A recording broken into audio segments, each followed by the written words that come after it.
좀 사연이 복잡합니다. 네. 제가 이제 사실 먼저 이 통추위 혁통위가 발족하게 된 배경을 좀 설명을 드려도 될까요? 예, 예. 네. 저는 이제 국민통합연대라는 시민단체의 예. 사무총장을 맡고 있습니다. 근데 예. 국민통합연대가 지난달 23일 발족을 했습니다. 예. 그래서 국민통합연대가 이제 국민통합 이전에 보수, 중도 보수 야권의 통합이 굉장히 필요하다. 시간이 없다. 총선 앞두고 있기 때문에요. 그럼 어떻게 해야 될 것인가 고민을 많이 했습니다. 예. 그래서 지금의 이제 집권 여당인 민주당 계열의 정당들은 당이 어려울 때 위기에 처하면은 시민 사회단체 세력을 모아서 이른바 원탁 회의를 많이 해가지고 위기를 탈출하는 경우가 굉장히 많이 있었습니다. 그렇죠. 예. 네, 그래서 저희도 한번 벤치마킹 한다면 좀 그렇지만은 한번 이제 해보자 이런 의견이 나와가지고요. 그래서 저희 국민통합연대가 주축이 돼서 연석회의를 한번 열어봤습니다. 아. 그래서 이제 시민단체들 참여해 주셨고 그 당시에 이제 지난 7일날 이제 1차 회의가 열렸는데 당시는 한국당과 새로운 보수당에서 개인 자격으로 참석을 했습니다. 아마 당에서는 한번 가서 분위기 좀 보고 와라. 그게 어떤 집단인지 뭐 하는 데인지. 그리고 이제 두 분이 오셨어요. 그래서 이제 각 당에서 한 분씩 오셨다가 이분들이 이제 당에 가서 보고를 했을 거 아닙니까? 그런데 이제 한국당에서는 그러면 공식으로 대표를 파견하겠다. 그 연석 회의예요. 그래서 이제 정당 시민 사회단체 대표 연석 회의에 한국당에서는 공식으로 이양수 의원이 파견이 됐습니다. 이게 9일 상황입니다. 예. 그리고 이제 새로운 보수당에서는 정병국 의원이 대표로 왔는데, 근데 그쪽에서는 주장하는 게 있었죠. 아시겠지만 3원칙, 예, 예. 탄핵의 강을 건너자, 뭐 새로운 집을 짓자 이런 3원칙을 우리 대표자 연석 회의에서 받아들여 주면은 그걸 수용을 하면은 우리도 참여하겠다라고 했습니다. 그래서 이제 그쪽에서 조건을 가지고 제가 이제 초안 작업을 했습니다. 그 세 조건을 가지고는 좀 표현을 부드럽게 또 보수 쪽에서 그걸 반대했던 분들도 수용할 수 있을 만큼 표현을 좀 가다듬어 가지고 새로운 보수당이 다시 보여준 거죠. 역제안을 한 거죠. 이 정도 수용할 수 있느냐? 수용할 수 있다. 그래서 이제 정병국 대표가 공식으로 당 대표로 온 겁니다. 그래서 이제 참여를 해가지고 합의를 한 게 자, 1. 혁신통합추진위원회를 발족한다. 출범한다는 걸 동의를 했습니다. 그런데 이제 그 다음에 이제 위원장 문제에 대해서는 약간 걸림돌이 있었죠. 그래서 우여곡절을 겪은 끝에 지금은 이제 순항이라는 표현은 뭐합니다만 이제 정식 발족해서 출범해서 일을 하고 있는 상황입니다. 네, 그 이후에 저희들이 이제 지난주 화요일에 정식 통치 회의가 시작이 됐습니다. 정식 그러니까 저희 국민통합연대에서 연석 회의를 제안을 했고 연석 회의가 만들어졌고 또 연석 회의에서 통치위를 만들어서 띄운 것이죠. 두 단계를 거쳐가지고 그래서 띄운 혁신통합추진위원회가 이번 주 화요일부터 회의를 시작해서 오늘로서 세 번째 회의를 했습니다. 저희 그 문제는 저희들이 구체적으로 논의된 바가 없습니다. 아직까지. 또 그리고 그렇기 때문에 제가 공식적으로 이야기할 수가 없는 거고요. 그런데 이제 역대 사실 일단 이 시간이 많지가 않습니다. 시간이 많네. 과거 아까 말씀드렸던 현재 민주당 계열의 정당에서 이른바 원탁회의를 할 때는 지금보다 훨씬 빨리 통합 논의가 있었습니다. 시간적으로 총선을 기준으로 이제 역선해 본다면요. 그런데 이제 지금은 시간이 별로 없고요. 실질적으로 새로운 당을 만든다. 6원칙 하에 새로운 신당을 만든다는 표현이 있습니다.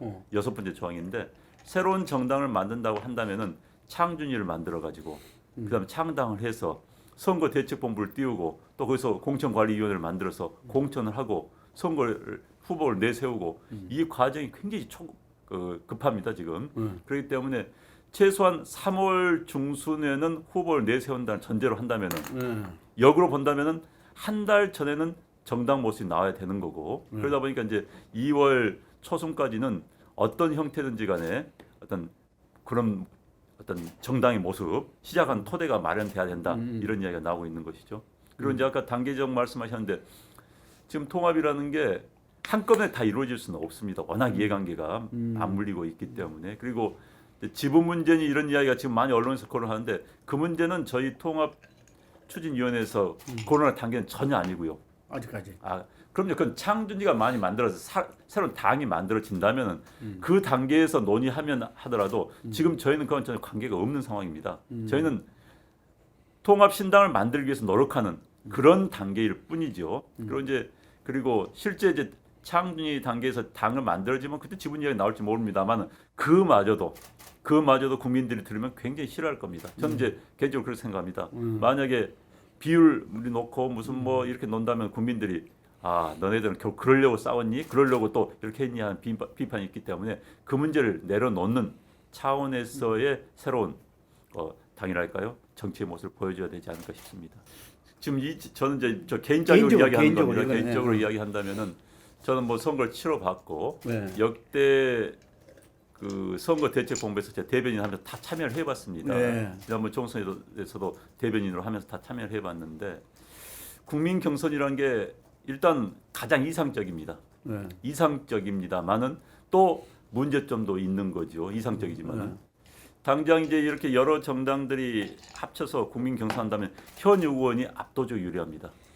현역 의원을 새로운 시인들이 뚫고 들어갈 수가 없습니다. 자, 저희들이 예를 들어서 뭐 한 30대, 40대 우리 기자님처럼 젊은 분이 어느 지역구에 도전하겠다?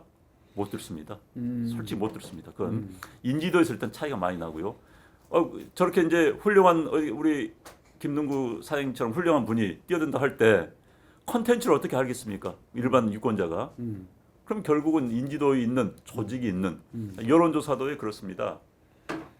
딱 어느 조직이 가지고 야 오늘부터 오늘 전화 다 스탠바이에서 전화 받자라고 하면 그거 못 이깁니다. 그렇기 때문에 여론조사 결과를 가지고 한다면은 시인들 진출 굉장히 어렵습니다. 그 부분이 해결되셔야 되겠죠. 그렇죠. 게다가 또 하나는 역선택도 나타날 수 있습니다. 예를 들어서 이제 우리 대표님이 그 지역에서 가장 경쟁이 세다 이거예요. 그러면은 민주당의 상대 정당에서는 전화 부대를 동원합니다. 자, 한국당에서 예를 들어서 무슨 뭐 한다 하면은 야 무조건 약한 후보를 지정해 줍니다. 제가 그걸 당해봤기 때문에 합니다. 그래서 그 후보를 지지한다고 해라. 그러면 이제 이런 저죠. 처음에 정당 지지를 묻고 하는 경우가 많이 있습니다. 어느 정당 지지하느냐. 그것마저도 피해갑니다. 그것마저도 아니 지금 나는 한국당 지지하러 응답하면 누가 막습니까? 그래서 저는 여론조사하는 게 이상적입니다만은 좀 문제가 있다. 게다가 제가 이제 정치학 전공을 했습니다만 박사를 이제 정치 커뮤니케이션 했는데 그런데 박사도 받았어요. 예. 네, 그런데 기본적으로 여론조사를 통해서 후보를 선출한다는 것은 넌센스입니다. 정치학에서 본다면요. 그렇죠. 어떻게 그런 여론조사 예를 들어서 뭐 플러스 마이너스 3%다 오차 범위가 그러면 2.5%로 누가 이겼다면 그 인정을 어떻게 할 수 있습니까? 지금 그 법적 한국적 상황 그래요. 그건 전혀 타당성이 없습니다. 두 번째는 정당이란 건요. 뭐 학술적인 아주 기본적으로 정당이란 권력을 쟁취하기 위해서 모인 정치 결사체입니다. 권력을 쟁취하기 위해서 자기 정당의 이념과 철학 정책에 동의하는 또 맞는 후보를 내세워 가지고 당선을 시켜서 그 사람이 국가 운영에 참여시켜서 권력을 운영하는 그게 정당입니다. 그러면 그 정당에서 가장 적합하다는 인물, 정당원들이 구성원들이 가장 적합하다는 인물을 후보로 내세우는 게 정당 정치의 원칙이지. 국민 전체가 여론조사에서 이 사람이 옳다라고 하는 것은 정당 정치의 원칙에 맞지는 않는 겁니다. 이제 미국의 오픈 프라이머리를 흉내내서 만드는 건데 이게 한 나라는 또 미국밖에 없어 이게. 그렇기 때문에 여러 면에 저는 문제가 있다고 보는 거고요. 그래서 이제 저는 그럼 대안이 뭐죠? 저는 개인적으로 이렇게 생각을 합니다. 이제 우리가 여론조사를 하려고 한 이유는 뭐냐?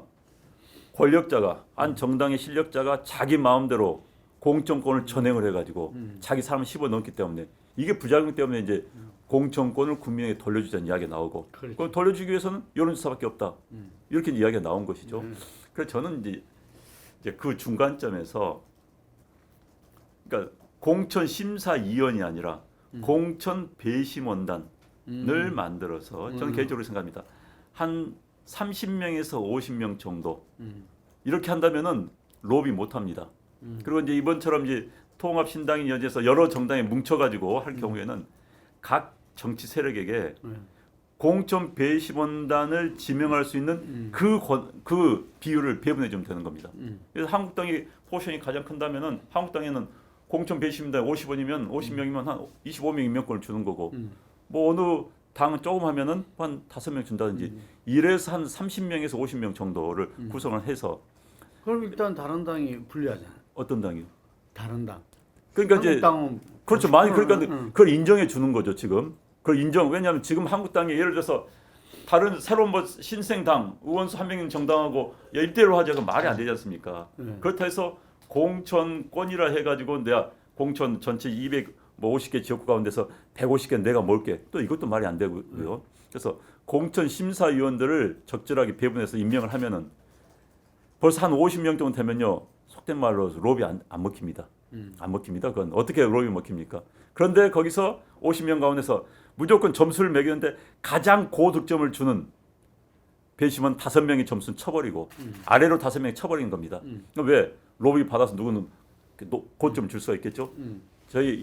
제가 KBS 기자 생활할 때 그런 식으로 많이 했습니다. 기자 뽑을 때 여러 명 심사위원 있으면 제일 고점 저점 준 사람 쳐버리는 거예요. 그 중간점을 이제 평균을 내는 건데 그런 식으로 한다면은 어느 정도 집단 지성의 힘이 발휘될 수도 있는 거고 로비도 막을 수 있는 거고 또 최고점 저점 치기 때문에 평균치를 고를 수 있는 저는 그런 게 되지 않는. 그럼 이제 시간이 좀 효율적으로 줄어듭니다. 그래서 이제 사실 이런 제도가 영국에서 많이 이제 발달됐어요. 아 그래요. 예, 영국에서 30명, 50명 배심원다. 영국에서 이제 강당에다가 한 100명, 200명을 모아놓습니다. 당원들, 당원들 모아놓고 이 당원들이 배심원단이 돼가지고 후보 점수를 매겨서 뽑는 이게 이제 영국 선거를 하고 있습니다. 민주당에서 옛날에 그걸 영국 걸 흉내를 낸 겁니다. 예, 예. 예, 그래서 이제 민주당에서는 뭐 옛날 서울시장 경선할 때 뭐 몇천 명을 이제 그 체육관에서 했던 거죠. 그런데 이제 지금 시간상으로 한국당 같은 경우에 뭐 몇천 명을 모을 수는 없고 저는 좀 현재 공천 심사위원단과 국민 전체를 대표하는 그 중간 정도 저는 한 뭐 30명, 50명 정도가 이른바 쇼스케 식으로 해가지고 후보들 나와서 토론 시켜보고 본인 이력서 가지고 평가하고 그러면서 하면은 아마 절충점이 되지 않을까 하는 생각을 가지고 있습니다. 자유한국당에서 지난번에 오디션으로서 그 당협위원장 당협위원장 했었죠. 했던 네. 적이 있죠. 네, 그때 이제 근데 이 이른바 배심원단 수가 작았습니다. 그때는 이제 뭐 로비 이런 것이 별 의미가 없었고요. 그런데 네. 이제 실제 한국당 후보가 되냐 마느냐는 엄청난 로비가 들어오고 막 죽자 사자 문제가 되는 겁니다. 그렇죠. 네, 그런데 이제 배심원들 이렇게 넓혀 놓으면은 로비를 할 수 있는 게 한계가 있는 거죠. 그러니까 그거는 달리 말하면은 아까 말했을 때 100% 국민 경선일 때 그 여러 가지 네. 그 문제점들 이게 뭐 아까 역선택도 네, 말씀하셨고 그 다음에 그 중요한 게 뭐였죠? 정당 정치 원칙에도 어긋나는 정당의 거고. 원칙에도 이 위배되고. 그다음에 뭐 오차 범위 내 기술적으로 네. 오차 범위 내에 들어갔는데 아니 플러스 마이너스 3% 6% 내는 같다고 보는 건데 수학적으로요 통계학적으로 그런데 2% 졌다 어떻게 승복이 되냐 이거죠. 그런 부분들이 있습니다. 그러니까 그거는 뭐 전에부터 지적됐어요. 네. 그죠? 여론조사로서 공천한다는. 그건 전 세계 이런 거 없습니다. 지극히 아까 대표님 말씀하신 것처럼 지극히 한국적인 상황이죠. 그러니까 이게 그랬을 때 기존의 공심위원들에 대해서는 네. 상당히 좀 사람들이 부정적인 게 그럼요. 있잖아요. 네, 이게 네, 예, 예. 있으니까 그 공심위가 아니라 공천 배심원단 네, 네, 차원으로 수를 늘리고 네. 나름대로 각 정치 세력의 어떤 비중은 인정해 준다는 이야기인 그렇죠. 거죠. 예. 그걸 인정을 안 한다면은 음. 누구 수긍을 못 하니까 물론 그 과정에서 논란이 되겠지만 그러니까 공천자 비율에 비하면 공천 배심인단 추천 비율을 한다면 그건 이제 논의가 좀 더 해결이 빨리 될 수가 있죠. 네. 네. 이게 공천 배심원단에 대한 신뢰, 네. 그 공정성이라든지 네, 네. 건의라든지 네. 이게 대한 그 믿음이 제일 중요할 것 같은데 그렇죠. 예. 좀 이야기를 해 보셨습니까? 이 다른 분들하고. 아 제가 이제 같은 한 이제 뭐 이번에 통치에 들어온 한 두 분하고 이야기해 봤더니 다 좋은 생각이라는 이야기를 하더라고요. 그다음에 어제 며칠 전에 뭐 어젠가 정병국 의원도 비슷한 이야기를 한 걸로 제가 알고 있습니다. 그래서 이런 아이디어를 이제 뭐 하다 보면은 제가 이야기를 하면은 대체 수긍이 간다.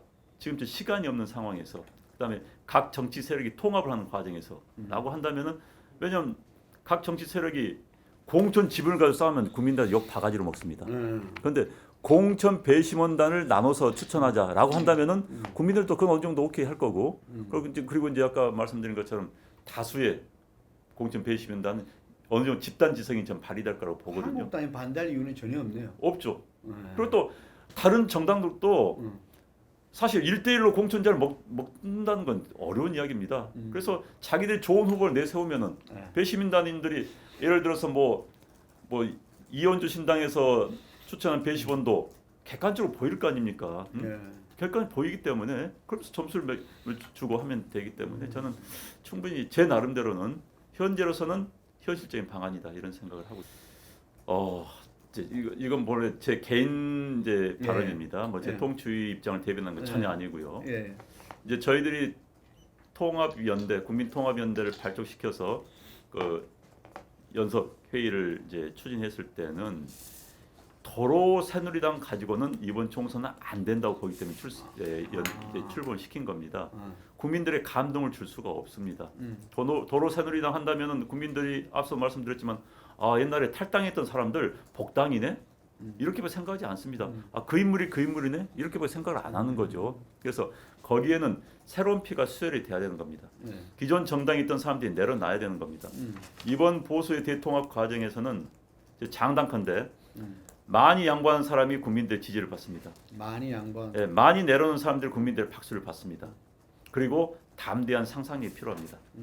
그래서 이 상황에서 정말 몇몇 안철수 의원이 말했던 정치공학을 뛰어넘어야 되는 겁니다. 정말 담대한 상상력을 가지고요. 그래서 일단 자원은 많지는 않습니다만은 기존에 있는 정당들이 합치는 건 기본이고 여기에 이른바 시민 사회 세력들이 힘을 합치는 것.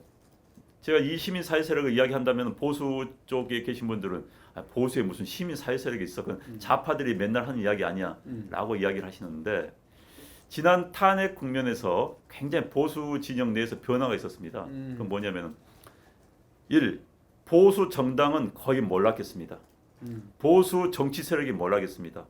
보수 정치인들이 상당수가 몰락했습니다. 대신에 보수 시민들이 각성하는 계기가 됐습니다. 아 이대로 놔두니까 이거 나라 망하겠다. 정말 그럼 우리의 삶은 어떻게 되겠느냐 해서 보수 시민들의 각성의 결과 나온 게 지난 10월 3일이었죠. 100만 명이 200, 300만 명이 광화문에 나왔다는 것은 보수 시민들이 위기의식을 느낀 겁니다. 그래서 보수 시민들이 야 이제는 우리라도 일어나야 된다. 정치 세력 믿을 수 없다.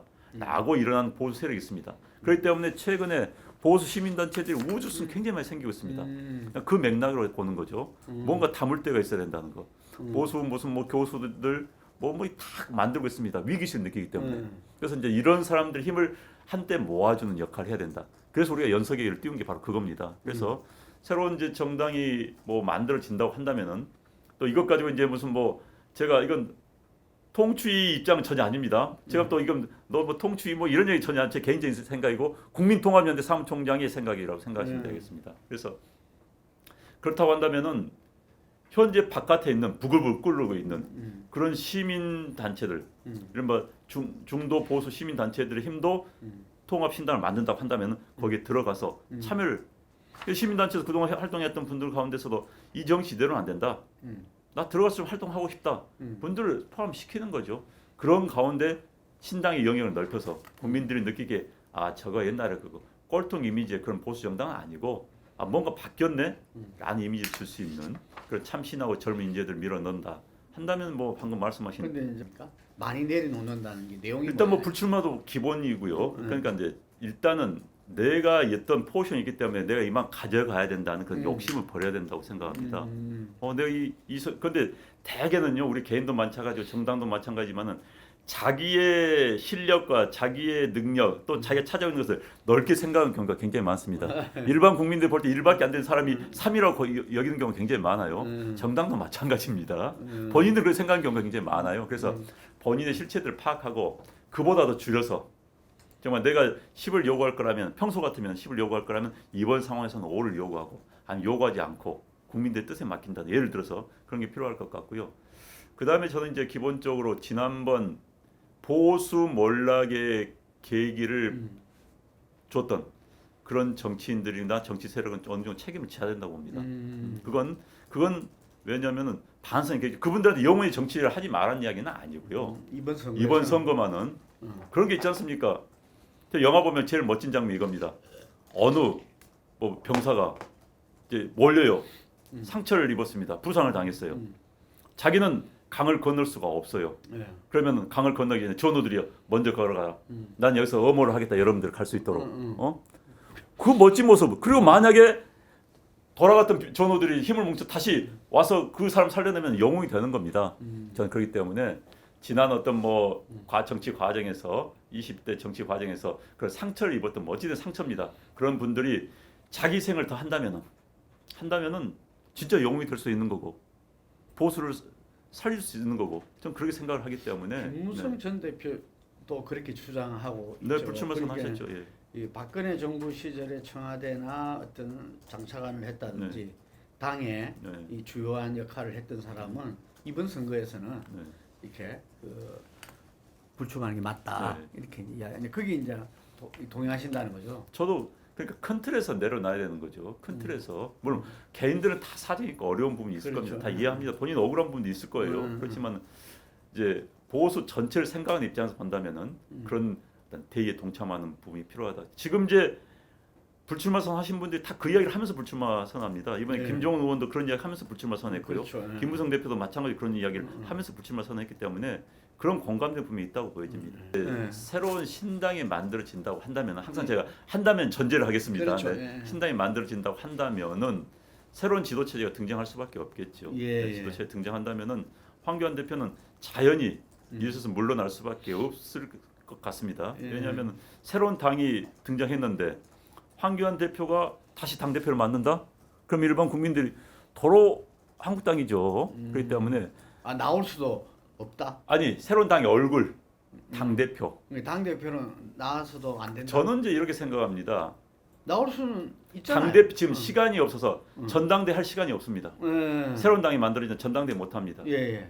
기본적으로 그렇겠네요. 임시 예, 예. 관리 체계의 당 대표 네. 얼굴이 필요하다고 봅니다. 뭐 그게 이제 비대위가 될 수가 있죠. 어떤 의미에서는. 예. 그래서 이제 그분이 당 대표로서의 선관위 등록은 하겠지만은 그분이 한시적으로 총선이 끝나고 나면 이제 어느 정당이나 마찬가지로 총선에서 살아온 자들이 이제 새로운 전당대에 일어서 후보를 뽑는 그렇죠. 겁니다. 그렇죠. 그렇기 때문에 그때는 이제 임시적으로 관리 체계형 총선에 나오지 않는 관리 체계형 어떤 당의 얼굴이 총선을 관리하고 총선이 끝나고 나면은 이제 뭐 살아남은 뭐 대권 주자도 있을 수 있고 있지 않습니까? 그분들이 이제 전당대회를 통해서 새로운 지도체를 만드는 게 맞다고 생각이 되어집니다. 그래서 아마 그런 시스템 하에서라면은 황교안 대표가 계속 당 대표를 맡을 수가 없지요.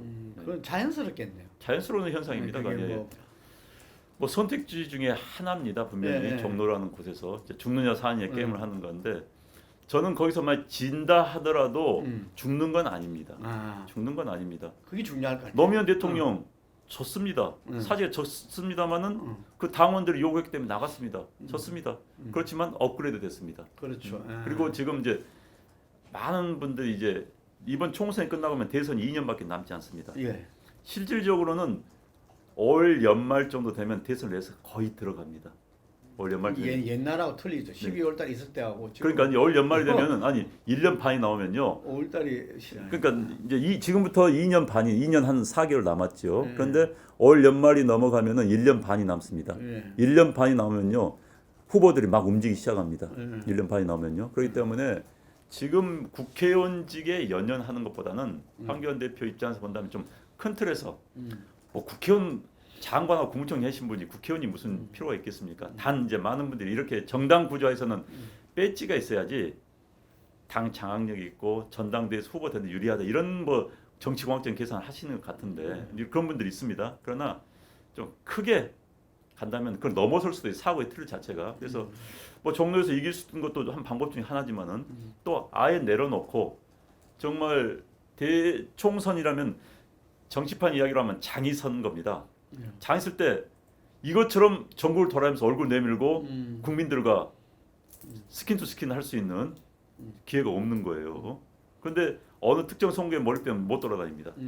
그런데 풀어놓으면 이제 이른바 족쇄가 채우지 않는다면 광주도 가고 대구도 가고 대전도 가고 본인의 진짜 대선 운동까지 하면서 선거 지원 유세 할 수 있는 불출마하고서도 그런 얼마나 할 수 있는 거죠. 예. 그런 경우일 수도 있다. 그렇죠. 그러니까 황교안 대표에게 선택권이 굉장히 넓습니다. 한정돼서 종로 이런 게 아니라 큰 틀에서 선택을 할 수 있는 범위가 넓기 때문에 비례대표 아니더라도 네, 그런 그럼요. 역할을 할 수 있다. 또 이 종로에서 붙어서 설사 낙선하더라도 끝난 게 아니다. 끝난 게 아닙니다. 그런 게. 예를 들어서 종로에서 아주 무명의 신인한테 졌다면은 망신이겠지만 어찌됐든 진검승부에서 진다 하더라도 또 국민들은 그러므로 너는 자격이 없다고 생각하지는 않죠. 네. 특히 정당의 이런 막 그룹 띵킹 자기들끼리만 모여서 이야기하는 거 굉장히 많습니다. 그럼 자기들끼리만 모여서 이야기하면 세상은 자기들 중심으로 움직이는 겁니다. 예. 대한민국 국회의원 299명은 다 세상에 자기를 중심으로 움직이는 걸 착각하는 사람들 굉장히 많습니다. 정당도 마찬가지예요. 만나면 보면 다 자기 당 지지한 사람들이 왜 그들끼리만 만나니까. 한국당의 뭐 핵심 간부가 민주당 사람들 만날 이유가 거의 없습니다. 그러니까 민주당의 핵심 간부가 한국당 사람 만날 이유가 거의 없습니다. 그럼 만나면 왜 우리 지지율 이것밖에 안 나오지? 내가 만나는 사람들 다 우리 당 지지한데? 이렇게 판단하는 경우가 굉장히 많습니다. 그 여론조사 잘못됐대. 그렇죠. 그런데 세상은 그렇지 않다는 거. 세상 우리 말고 다른 사고 시스템이 돌아가고 있다는 거. 그래서 이제 그런 의미에서 담대한 사고가 필요하다는 거고요. 또 하나는 기본적으로 이 통합 국면에서 노무현 그다음에 누굽니까? 저기 현대 정몽준. 노무현 정몽준의 단일화가 시도됐지 않습니까? 아무도 생각을 못했습니다. 어쨌든 단일화가 막판에는 깨졌습니다만 노무현 대통령을 탄생시킨 것은 그런 제가 보는 담대한 상상력의 소산이라고 생각합니다. 그런 상상을 해보자는 거죠. 그리고 특히 이제 보수 중도 진영 입장에서 본다면은 이번 총선을 사활을 건 국가의 운명을 건 게임이라고 생각합니다. 저도 마찬가지입니다. 이번 총선은 정치의 문제가 아니라 국가 생존의 문제입니다. 그렇기 때문에 국가 생존을 위해서는 이번 총선을 반드시 승리를 해야 된다. 그렇다면은 아니 중국이 항일 전쟁을 할 때 일본에 맞섰을 때 30년대 국공 합작도 했습니다. 국민당과 공산당이 합작도 했습니다. 합작해가지고 일본에 맞선 적도 있습니다.